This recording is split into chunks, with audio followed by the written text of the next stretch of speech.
Hello students, welcome to Paritran classes. So आज हम पढ़ने वाले हैं एनसीईआरटी की न्यूमेरिकल सीरीज। तो इसमें हम देखने वाले हैं कि जैसे principle of inheritance, molecular basis, वहां पे कुछ ऐसे ऐसे न्यूमेरिकल्स आपको देखने को मिल जाते हैं। इवन आपको बायोडाइवर्सिटी वाले चैप्टर में भी कुछ जहाँ पे ग्राफ्स है वहां पे भी न्यूमेरिकल्स वगैरह देखने को मिल सकते हैं। तो हम कोशिश करेंगे कि पूरी एनसीईआरटी में जहां जहाँ पे न्यूमेरिकल्स वाला सेक्शन है उसको कवर कर ले। तो स्टार्ट करते हैं आज पहले क्वेश्चन से। आपको पता है कि ये जो क्वेश्चन पीछे दिखाया जा रहा है वो मॉलिक्यूलर बेसिस का सवाल है।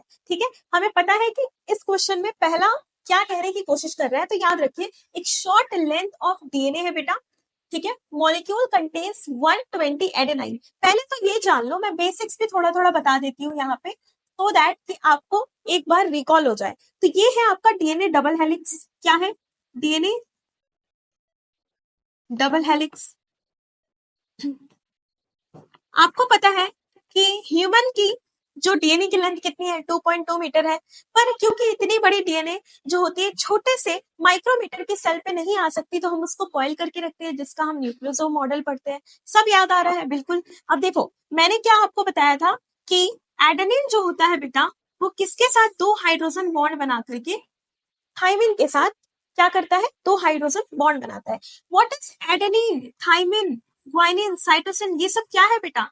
ये सब नाइट्रोजनस बेस है, नाइट्रोजनस बेसिस है। और आपको पता है कि नाइट्रोजनस बेसिस बेटा दो तरह के होते हैं, एक होता है प्यूरीन और एक होता है पाइरिमिडीन। ठीक है, एक प्यूरीन होता है जो कि डबल रिंग होता है। कैसा होता है बेटा? डबल रिंग कंपाउंड होते हैं। और पाइरिमिडीन कैसा होता है? सिंगल रिंग कंपाउंड होते हैं। राइट, ये होते हैं सिंगल रिंग कंपाउंड। पाइरिमिडीन के लिए एक सिंपल सा फॉर्मूला याद रख लो, CUT कट। राइट, पाइरिमिडीन के लिए हम याद करेंगे CUT कट, और प्यूरीन के लिए A और G। और आपको पता है कि यूरेसिल की जगह आरएनए में होती है, थाइमिन की जगह पे यूरेसिल प्रेजेंट होता है। ठीक है, तो यानी कि यूरेसिल डीएनए में नहीं पाया जाता। क्या पाया जाता है? थाइमिन पाया जाता है। तो यानी कि यहाँ पे जी के साथ ट्रिपल हाइड्रोजन बॉन्ड कौन बनाता है? सी बनाता है। तो यानी कि जी के साथ ट्रिपल हाइड्रोजन बॉन्ड, ये कौन सा बॉन्ड है बेटा? हाइड्रोजन बॉन्ड है, C. What is G? G is for guanine. What is A? It is for adenine. ठीक है, इसके बाद व्हाट इज सी? साइटोसिन। और what is T? That is thymine. आ रहे हैं समझ में? इसमें से ये दोनों क्या है बेटा? पाइरिमिडीन है, और ये दोनों क्या है? प्यूरिन है। देखो एकदम क्लियर कट हो गया। यानी कि डीएनए के बेसिस ऐसे बीच में प्रेजेंट होते हैं जो इसको जोड़े रहते हैं, और एडेनिन दो हाइड्रोजन बॉन्ड बनाता है बेटा, किसके साथ? थाइमिन के साथ। क्लियर? अब देखो सवाल को पढ़ो अच्छे से कि एक शॉर्ट डीएनए की लेंथ है। देखो मैंने बना दिया आपके लिए शॉर्ट डीएनए की लेंथ। इसके बाद देखो जिसमें 120 एडेनिन है। कितने एडेनिन है बेटा? अकॉर्डिंग टू क्वेश्चन आप क्या लिखोगे? एडेनिन कितने लिखोगे? 120 लिखोगे। बोर्ड्स वाले भी ध्यान से देखें, क्योंकि बोर्ड्स में भी ये सवाल आ सकते हैं। ठीक है, इसके बाद साइटोसिन बेसिस कितने हैं बेटा? साइटोसिन 100 है। ठीक है, इसके बाद आपसे पूछा गया total number of nucleotide in this DNA fragment. यहाँ फ्रेगमेंट होगा, फ्रेगमेंट लिखा हुआ है, यहाँ पे होगा फ्रेगमेंट। इस पूरे फ्रेगमेंट में बेटा कितने डीएनए होंगे? तो आप ध्यान से देखो कि आपने एक रूल पढ़ा है, चार्जर्स रूल। ठीक है, इस रूल के अकॉर्डिंग चार्जर्स रूल क्या कहता है? चार्जर्स रूल ये कहता है जितना अमाउंट ऑफ एडेनिन होगा बेटा उतना ही थाइमिन होगा। ये इक्वल का साइन है, इसको कंफ्यूज मत करना बॉन्ड के साथ। ठीक है, इक्वल होगा, मतलब amount of adenine is equal to amount of thymine. Okay, इसके बाद दूसरी बात क्या कहता है इंपॉर्टेंट? गुआनिन का अमाउंट साइटोसिन अमाउंट के इक्वल होता है, और एडेनिन का अमाउंट थाइमिन के अमाउंट के इक्वल होता है। ये दो बात कहता है। ठीक है, अब इसके बाद देखो, इसके बाद हम देखते हैं इसी पे क्वेश्चन पे, यानी कि जितना एडेनिन है उतना थाइमिन होगा। ठीक है, एडेनिन 120 है तो थाइमिन भी 120 होगा। ग्वानिन कितना है बेटा?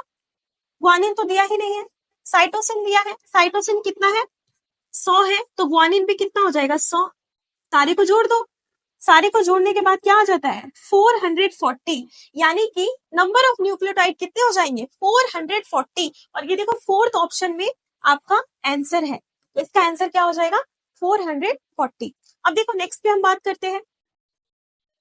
नेक्स्ट देखो एक और सवाल है, ये सवाल थोड़ा सा कॉम्प्लेक्स या फिर थोड़ा सा ट्रिकी हो सकता है, अगर आप ध्यान से मेरी बात को अभी सुने होंगे, उसी को देखकर बोलना है, ठीक है। देखो सबसे पहले क्या है, how many number of hydrogen bonds are present in DNA of 5 length of 10 adenine. अच्छा एडेनिन अभी मैंने बताया, एडेनिन कितना दिया है 10। फोकस करो आप कि क्या क्वेश्चन में दिया हुआ है उस पर, उस तरह से सवाल सॉल्व होता है। इसका मतलब बेटा थाइमिन में कितना हो जाएगा 10, ये तो समझ में आ रहा है। मान के चलो 100 बेसिस है बेटा, उसमें से आपके 20 बेसिस कहाँ गए, 20 बेसिस में भी आपके 10 कहाँ चले गए एडेनिन में और 10 कहाँ चले गए थाइमिन में, यानी कि 80 बेसिस अभी तक आपके पास बचे हुए हैं, 80 बेसिस लेफ्ट। ये 80 बेसिस क्या होंगे, यानी कि ये जो 80 बेसिस है बेटा वो ग्वानिन प्लस साइटोसिन होंगे, और आपको पता है अगर 80 है तो ग्वानिन और साइटोसिन दोनों 40-40 होंगे, इसका मतलब ग्वानिन भी 40 और साइटोसिन भी 40 और दोनों मिलाकर क्या हो जाता है बेटा 80 हो जाता है। आ रहा है क्लियर समझ में। और ये याद रखो कि एडेनिन जो है डबल बॉन्ड बनाता है, 2 हाइड्रोजन बॉन्ड बनाता है थाइमिन के साथ, और ग्वानिन कितने हाइड्रोजन बॉन्ड बनाते हैं बेटा साइटोसिन के साथ, 3 हाइड्रोजन बॉन्ड बनाता है, ठीक है। तो अब देखो इसका आंसर क्या हो जाएगा, इसका आंसर ध्यान से इस क्वेश्चन को करना है, कोई मुझे इसका आंसर बताएंगे कमेंट करके। ये देखो 80 बेसिस का हमने हिसाब निकाल लिया, यानी कि यहाँ पे जो बेसिस आ रहे हैं वो कितने आ रहे हैं 80 आ रहे हैं, और यहाँ पे जो बेसिस आ रहे हैं वो कितने आ रहे हैं 20 आ रहे हैं, ठीक है। सिंपल है, 20 इंटू 2 करो 40 और 80 इंटू 3 240, 240 और ये सॉरी एक मिनट कुछ मिस्टेक हो गया है मुझसे,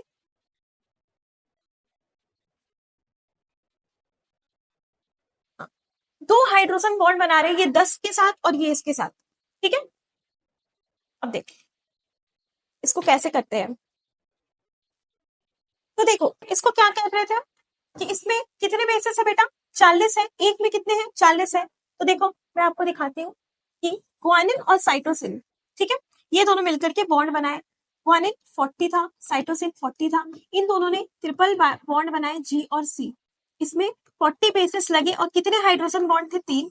सिंपली यहाँ पे देखो एडेनिन ने बॉन्ड बनाए थाइमिन के साथ, ठीक है, और देखो यहाँ पे एडेनिन कितना था 10 और थाइमिन भी कितना था 10, तो यानी कि 10 गुना 2 कितने बॉन्ड है बेटा 2 हाइड्रोजन बॉन्ड है, ये हो गए 20 और इधर हो गया कितना 120, और टोटल इनका क्या हो गया बेटा 140, और अब आप देख लो ये आंसर में होगा, हमने 240 ये 2 कर दिया था हमने, ठीक है। तो ध्यान से देखना यहाँ पे पूछा गया है number of hydrogen bonds are present, ठीक है, तो नंबर ऑफ बेटा दोनों के बीच में तो एक ही होगा ना, तो बेसिस को गुना करने का कोई फायदा नहीं है। आप देखो देखो 20 लेने की क्या जरूरत है, आप 40 लोगे ना, क्योंकि आपके पास एक ग्वानिन और एक साइटोसिन मिला के लिए एक बॉन्ड बना रहे हैं, 3 हाइड्रोजन बॉन्ड बना रहे हैं, तो 2 अलग अलग नाइट्रोजनस बेस मिलकर के बॉन्ड बना रहे हैं ना, इसीलिए हमने सिर्फ हाफ बेस का एक ही लिया है, ठीक है, क्योंकि पेयर कैसे क्रिएट होता है 2 मिलके पेयर क्रिएट करते हैं, राइट।